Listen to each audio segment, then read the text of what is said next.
Covid vaccination की सुविधा उपलब्ध रहेगी तथा ग्रामीणों के स्वास्थ्य की होगी जांच।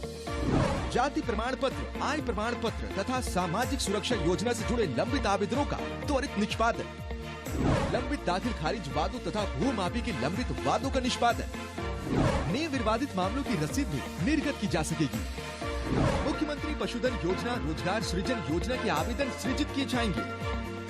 आप अपनी भागीदारी सुनिश्चित करें और इस अवसर का लाभ उठाएं।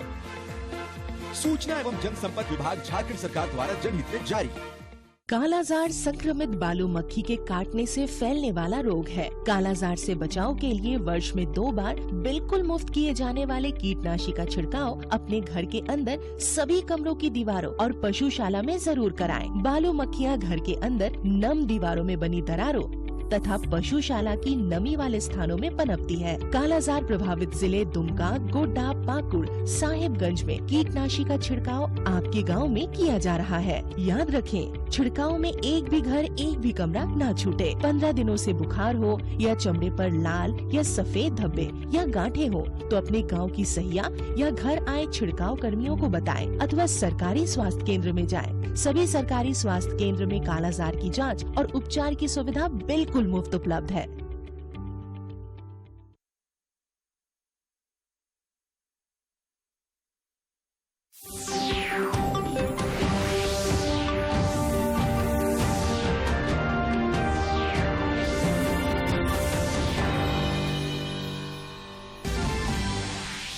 संसद के दोनों सदनों से कृषि कानून वापसी बिल पारित। अब राष्ट्रपति के पास जाएगा कृषि कानून निरसन विधेयक।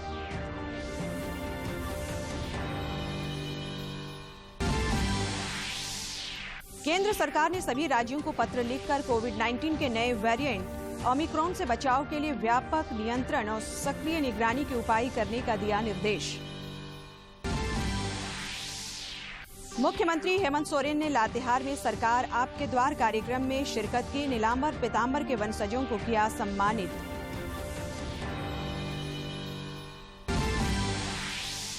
और बंगाल की खाड़ी में बन रहा है निम्न दबाव का क्षेत्र। 3 से 5 दिसंबर तक राज्य के विभिन्न क्षेत्रों में हल्की बारिश की संभावना।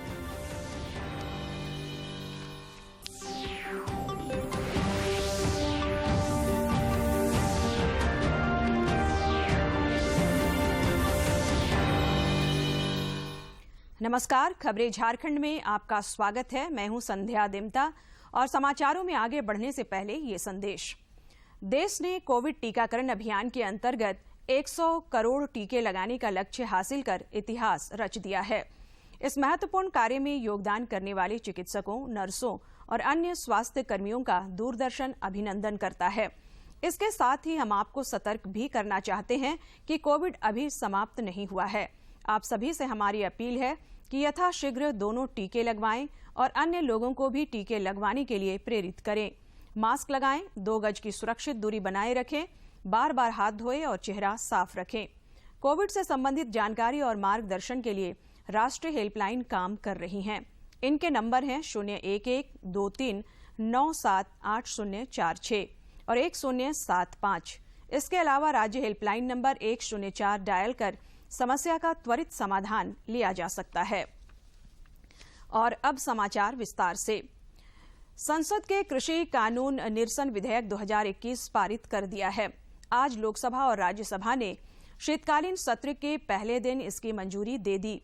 तीनों कृषि विधेयकों को वापस लिए जाने से संबंधित विधेयक को कृषि मंत्री नरेंद्र सिंह तोमर ने आज सुबह लोकसभा में पेश किया, जिसे बिना किसी चर्चा के पारित कर दिया गया। लोकसभा अध्यक्ष ओम बिरला का कहना है कि शोरगुल के माहौल में चर्चा संभव नहीं है। भोजनावकाश के बाद के सत्र में इस विधेयक को श्री तोमर राज्यसभा में पेश किए, जिसे शोर शराबे के बीच पारित कर दिया गया। श्री तोमर ने कहा कि सरकार ने किसानों के हित में 3 कृषि कानून बनाए, लेकिन विपक्ष ने इस पर दोहरा मापदंड अपनाया। उन्होंने कहा कि गुरु नानक जयंती के पावन अवसर पर प्रधानमंत्री ने खुले मन से इन्हें निरस्त करने की घोषणा की। अब कृषि कानून निरसन विधेयक राष्ट्रपति के पास जाएगा।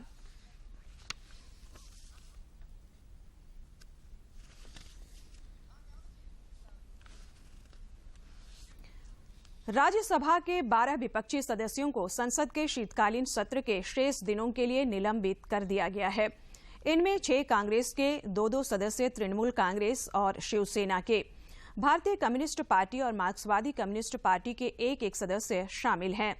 पिछले मानसून सत्र के अंतिम दिन अभद्र व्यवहार के कारण इन्हें निलंबित किया गया है।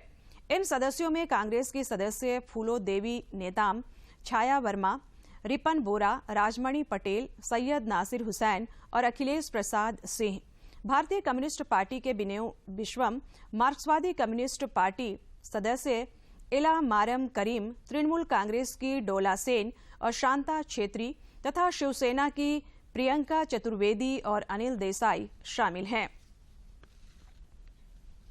भाजपा नेता विधायक दल बाबूलाल मरांडी ने प्रधानमंत्री नरेंद्र मोदी को बधाई देते हुए कहा कि किसानों के हित में लंबी प्रतीक्षा के बाद 3 कृषि कानून बने थे।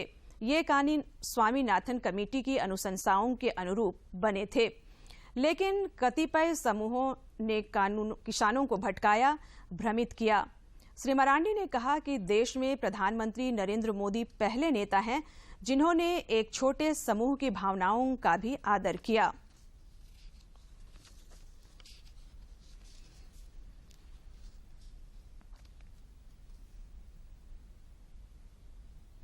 बहुत बधाई क्योंकि देश के उन छोटे से समूह, उन किसानों का भी ध्यान में रखे देश के प्रधानमंत्री और उस कानून को वापस लिए।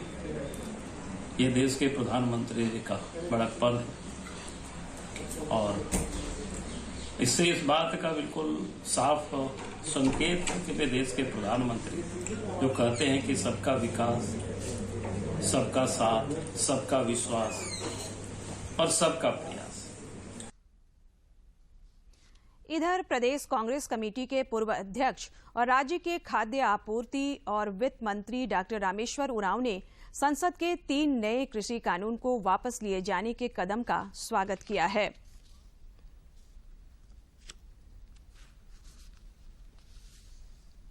हमारी कृषि बची है, किसान भाई बचे हैं, तो किसानों को धन्यवाद। उन्हीं के आंदोलन ने रंग लाया। कांग्रेस का शुरू से समर्थन रहा, सोनिया जी का, राहुल जी का पूर्ण समर्थन रहा किसानों के आंदोलन। हम भी झारखंड में भी आंदोलन को आगे बढ़ाए।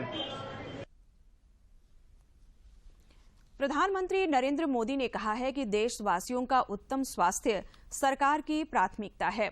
श्री मोदी ने आज पत्रकारों से बातचीत में कहा कि देश के 80 करोड़ से अधिक नागरिकों को कोरोना काल के दौरान और अधिक तकलीफ न हो, इसके लिए प्रधानमंत्री गरीब कल्याण अन्न योजना के तहत मुफ्त में अनाज देने की योजना चल रही है, जिसे मार्च 2022 तक के लिए बढ़ा दिया गया है। और सतर्क करती है और सजग करती है। मैं संसद के सभी साथियों को भी सतर्क रहने के लिए प्रार्थना करता हूं। आप सभी साथियों को भी सतर्क रहने के लिए प्रार्थना करता हूं, क्योंकि आप सबका उत्तम स्वास्थ्य, देशवासियों का उत्तम स्वास्थ्य ऐसी संकट की घड़ी में हमारी प्राथमिकता है। देश के 80 करोड़ से अधिक नागरिकों को इस कोरोना काल के संकट के में और अधिक तकलीफ न हो, इसलिए प्रधानमंत्री गरीब कल्याण योजना से अनाज मुफ्त में देने की योजना चल रही है। अब इसे मार्च 2022 तक समय आगे कर दिया गया है। करीब 2,60,000 करोड़ रुपए की लागत से 80 करोड़ से अधिक देशवासियों को गरीब के घर का चूल्हा जलता रहे, इसकी चिंता की गई है। केंद्रीय स्वास्थ्य सचिव राजेश भूषण ने सभी राज्यों और केंद्र शासित प्रदेशों को पत्र लिखकर कहा है कि वे कोविड-19 के नए वेरिएंट ओमिक्रॉन से बचाव के लिए व्यापक नियंत्रण और सक्रिय निगरानी के उपाय करें। पत्र में राज्यों से टीकाकरण अभियान में तेजी लाने को भी कहा गया है। केंद्र ने कहा है कि देश भर में बीमारी निगरानी नेटवर्क मजबूत बनाना अत्यंत आवश्यक है। इसके अंतर्गत विदेश से आने वाले सभी यात्रियों और विशेष रूप से जोखिम वाले देशों से आने वाले नागरिकों के मामले में कड़े दिशा निर्देशों का पालन अवश्य किया जाना चाहिए। इन दिशा निर्देशों में हवाई अड्डे पहुंचने पर परीक्षण अनिवार्य है। सभी पॉजिटिव नमूने इन्सोकोग प्रयोगशाला भेजे जाएंगे ताकि उनकी जीनोम श्रृंखला की जांच की जा सके।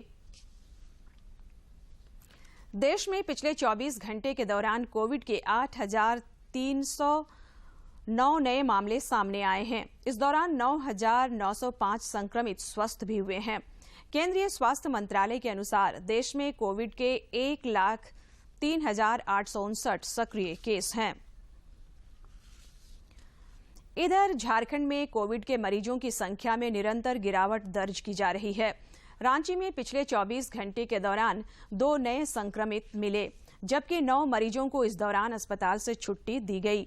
रांची में अब सक्रिय मरीजों की संख्या घटकर 27 रह गई है। देश में कोविड के खिलाफ जारी जंग में टीकाकरण अभियान तेज गति से चल रहा है। केंद्रीय स्वास्थ्य मंत्रालय के अनुसार राष्ट्रव्यापी टीकाकरण अभियान के अंतर्गत अब तक 122 करोड़ 41 लाख से अधिक कोविड रोधी टीके लगाए जा चुके हैं। स्वास्थ्य मंत्रालय ने बताया है कि कल 42,04,000 से अधिक लोगों का टीकाकरण किया गया। केंद्रीय वित्त मंत्री निर्मला सीतारमण ने आज लोकसभा में जानकारी दी कि सरकार ने महंगाई कम करने के लिए आपूर्ति से जुड़े कई उपाय किए हैं। एक प्रश्न के उत्तर में उन्होंने कहा कि केंद्र ने पेट्रोल और डीजल पर उत्पाद कर घटाकर 5 और 10% कर दिया है। इसे देखते हुए कई राज्य सरकारों ने पेट्रोल और डीजल की कीमतों में और कमी लाने के लिए मूल्य वर्धित कर वैट घटाया है। उन्होंने यह भी कहा कि भारत ने विश्व के बड़े ऊर्जा उपभोग वाले देशों के साथ विचार विमर्श के बाद पेट्रोलियम पदार्थों के अपने रणनीतिक भंडार से 50 लाख बैरल कच्चा तेल जारी करने का निर्णय किया है।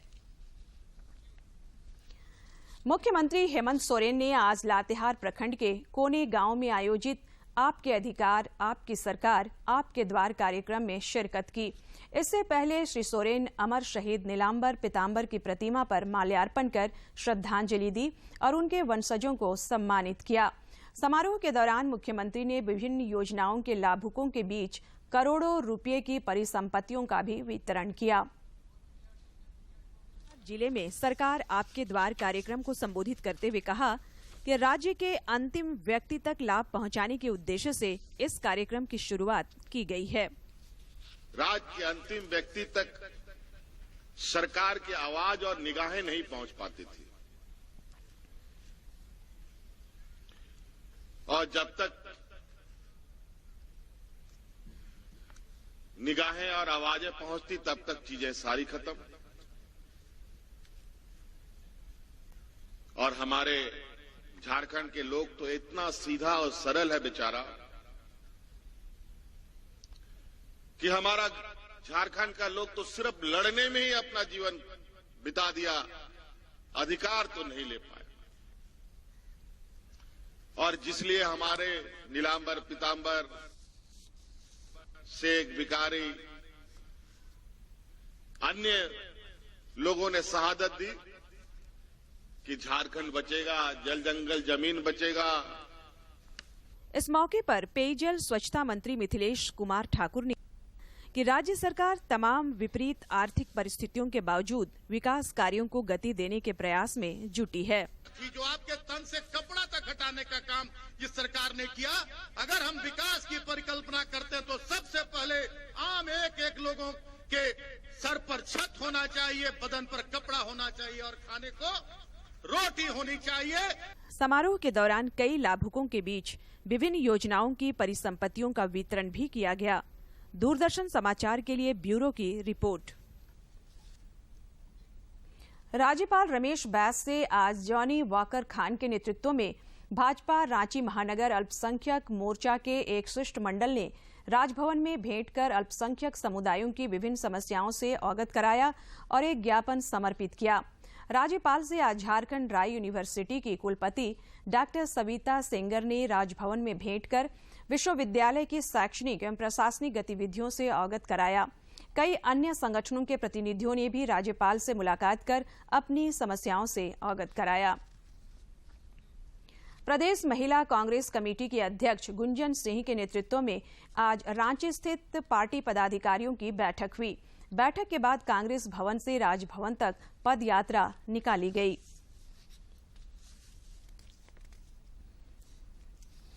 हर मोर्चे पे फेल हो चुकी है।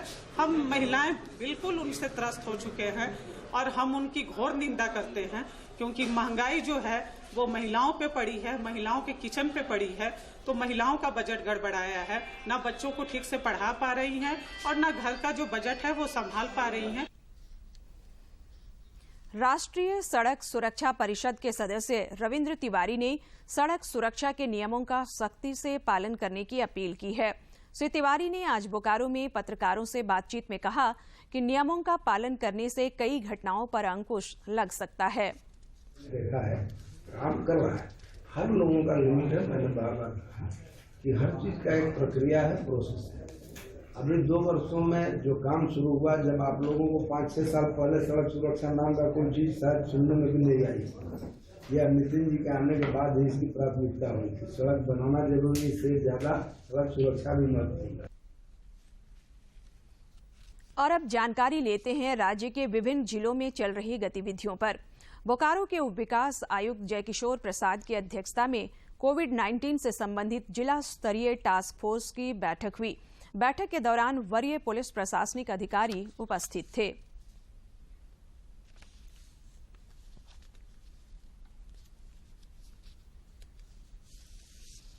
लोहरदगा जिले के सेन्हा प्रखंड सह अंचल कार्यालय में सर्वजन पेंशन योजना के प्रचार प्रसार के लिए शिविर लगाया गया।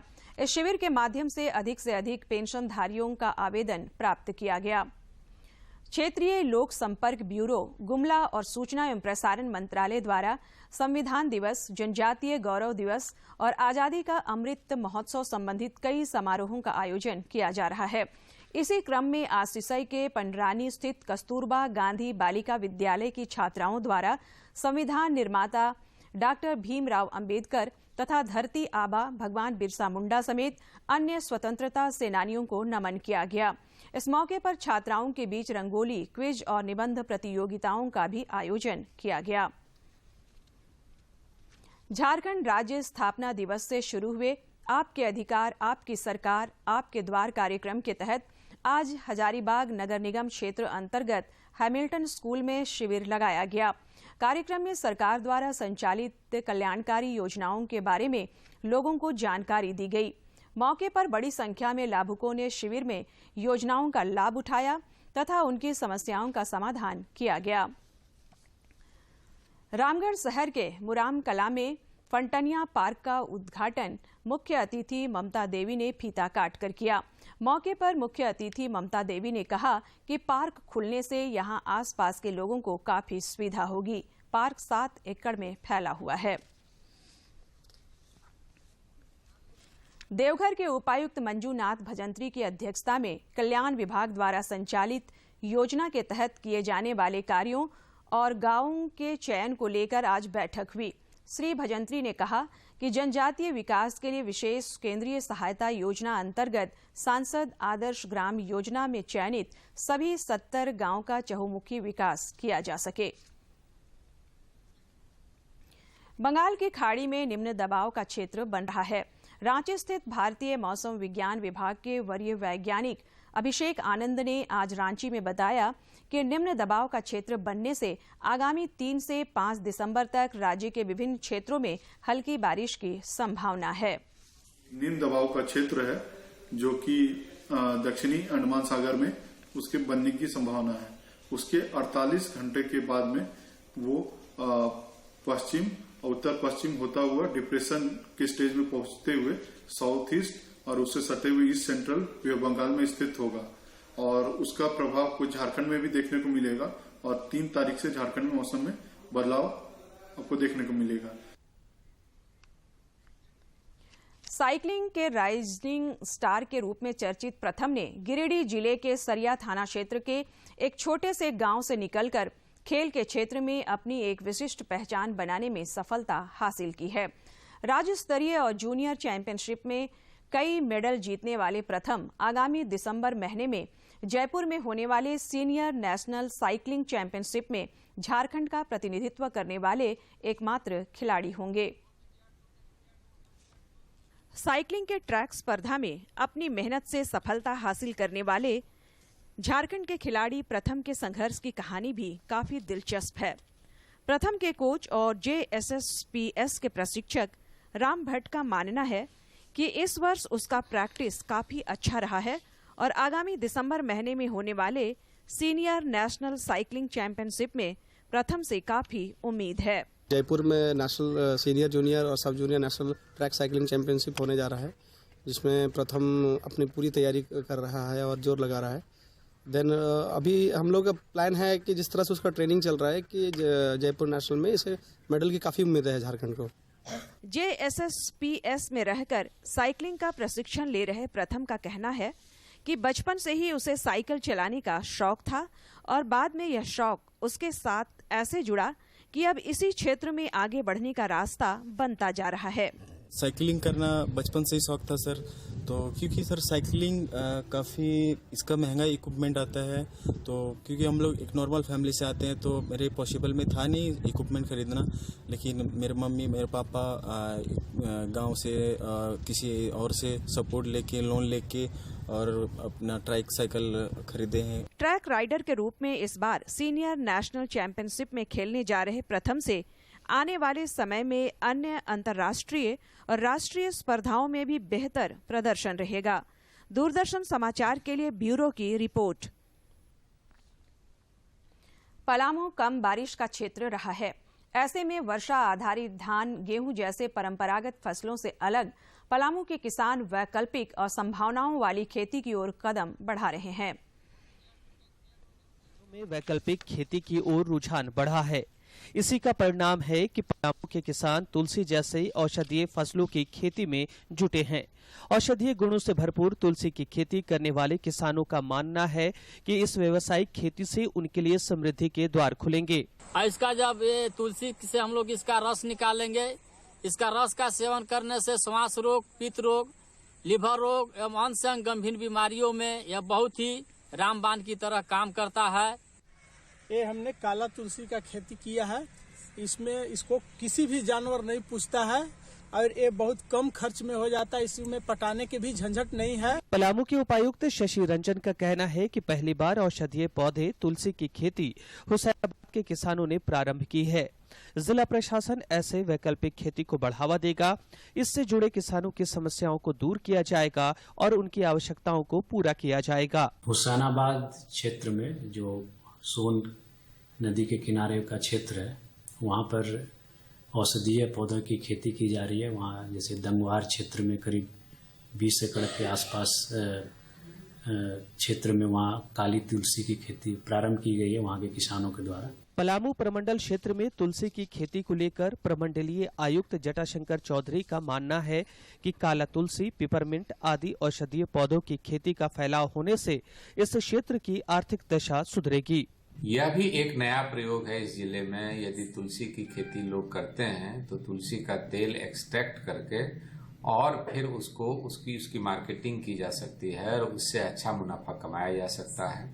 किसान तुलसी की खेती एक बार करने के बाद उसका 2 कटिंग लेते हैं और 1 एकड़ की भूमि पर उत्पादित तुलसी से 25 से 30 लीटर ऑयल निकलता है। वहीं दूसरी कटिंग लेने पर 15 से 20 लीटर ऑयल निकलता है। ये ऑयल काफी महंगा होता है, 1200 से 2000 रुपए प्रति लीटर तक इसकी बिक्री होती है। दूरदर्शन के लिए ब्यूरो की रिपोर्ट। रांची में एक ऐसा युवक है जो काम तो करता है चाय बेचने का, लेकिन ज्ञान और संगीत की देवी सरस्वती की ऐसी कृपा है उस पर कि वह 6 भाषाओं में पूरे सुर के साथ गाना गाकर लोगों को मंत्रमुग्ध कर देता है।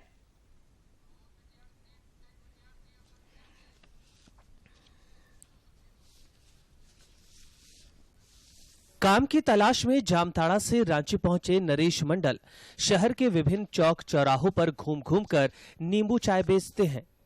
संगीत के प्रति नरेश की ऐसी दीवानगी है कि वो घर से लेकर बाहर तक काम करने के दौरान हिंदी, भोजपुरी, नागपुरी, खोरठा और बांग्ला भाषा में सुर के साथ गाना गाते रहते हैं।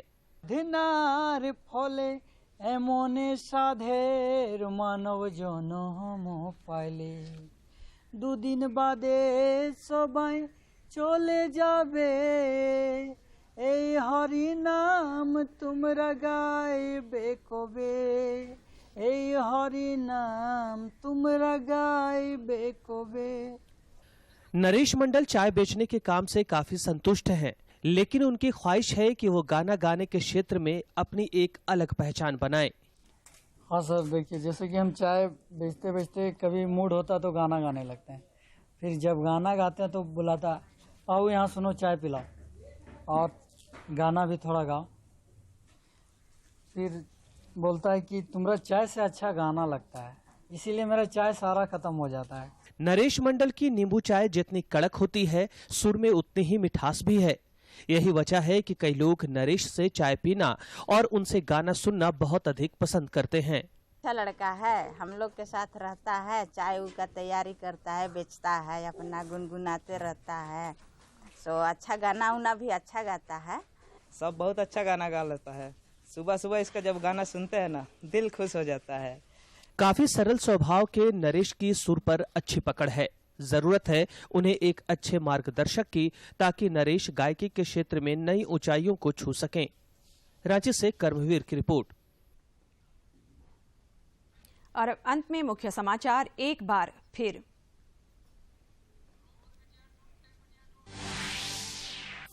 संसद के दोनों सदनों से कृषि कानून वापसी बिल पारित, तब राष्ट्रपति के पास जाएगा कृषि कानून निरसन विधेयक।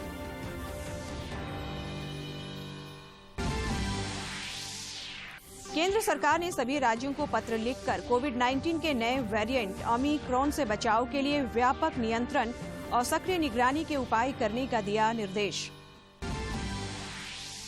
मुख्यमंत्री हेमंत सोरेन ने लातेहार में सरकार आपके द्वार कार्यक्रम में शिरकत की, नीलांबर पीतांबर के वंशजों को किया सम्मानित।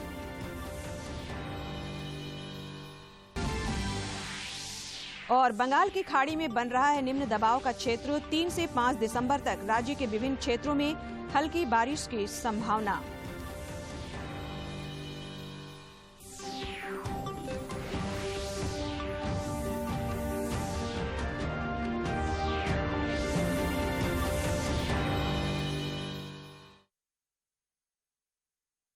माँ कब आएगा? अभी आएगा। अरे बोलो ना माँ, कब आएगा? बोला ना, अभी आ जाएगा। ये ले, आ गया कुआं। अरे कुआं नहीं माँ, हमारे घर नल से जल कब आएगा? नल से जल? अरे गुड्डी, बहुत जल्दी आएगा पानी। जल जीवन मिशन आ चुका है। हम 1 कदम उठाएंगे तो सरकार 10 कदम उठाएगी। सच? तुम्हारे मुंह में घी शक्कर। घी शक्कर नहीं माँ, स्वच्छ जल। 2024 तक देश के सभी 19 करोड़ घरों में पहुंचेगा पीने का साफ पानी। अब होगा हर घर जल।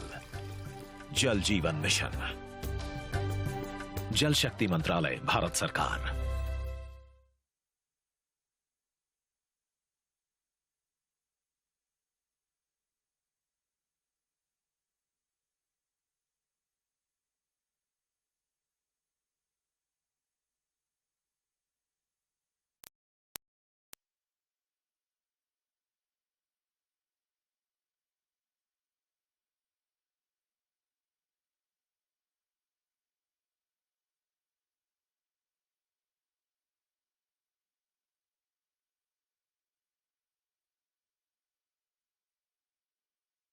किसी भी देश के विकास में आत्मनिर्भरता का अहम योगदान होता है। जो देश जितना आत्मनिर्भर होगा वो उतना ही विकसित और आर्थिक रूप से संपन्न होगा। आर्थिक संपन्नता के लिए जरूरी है कि हर हाथ को काम मिले, और ये तभी संभव है जब हम अपने ही संसाधनों के बल पर स्थानीय स्तर पर रोजगार सृजित करें। भारत कभी इन्हीं विचारों के साथ विश्व गुरु कहलाता था। हम अपने लघु और कुटीर उद्योगों के बल पर विश्व में अपना परचम लहराते थे। हमारी परंपरागत कलाओं का विश्व लोहा मानता था, मगर हम जैसे जैसे